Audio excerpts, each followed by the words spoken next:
Welcome to our channel. Today we how to optimize your dropshipping KPIs with Tableau, full guide step by step clearly.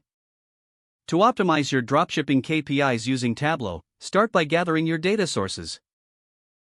Identify the key performance indicators relevant to your dropshipping business. These may include sales volume, profit margins, customer acquisition costs, and return rates. Once you have your KPIs defined, export your data from your e-commerce platform and supplier databases. Import this data into Tableau to create a dynamic reporting environment.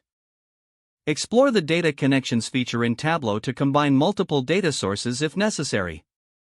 After importing your data, begin by cleaning it to ensure accuracy. Remove duplicates and handle any missing values to maintain data integrity. Next, create calculated fields for your KPIs. Calculated fields allow you to derive insightful metrics that are not available in the raw data. For example, calculate the profitability by subtracting costs from revenue. Now, move on to creating visualizations that best represent your KPIs. Use bar charts for sales volume comparisons and line charts for trends over time. Pie charts can help illustrate the distribution of customer types or products sold.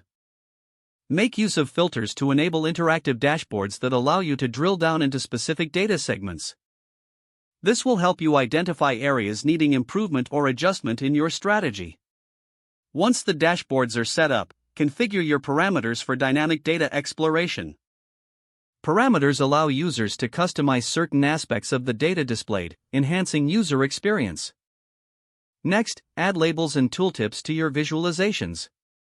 This provides additional context to the data, making it easier for viewers to understand insights quickly.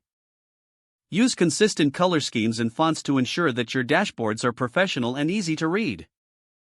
After finalizing your visualizations, integrate them into a comprehensive dashboard layout. Be sure to organize the layout logically, placing the most important KPIs at the forefront. Once your dashboard is complete, publish it to Tableau Server or Tableau Online for sharing. Now, set up regular data refresh schedules to keep your dashboard updated with the latest information. Regular updates will help you track performance trends and make timely. Finally, review and iterate on your dashboards based on feedback and evolving business needs. Continuously refining your KPIs and visualizations will help you stay agile in a competitive dropshipping landscape. Don't forget to like this video and subscribe to our channel for more step-by-step tech guides.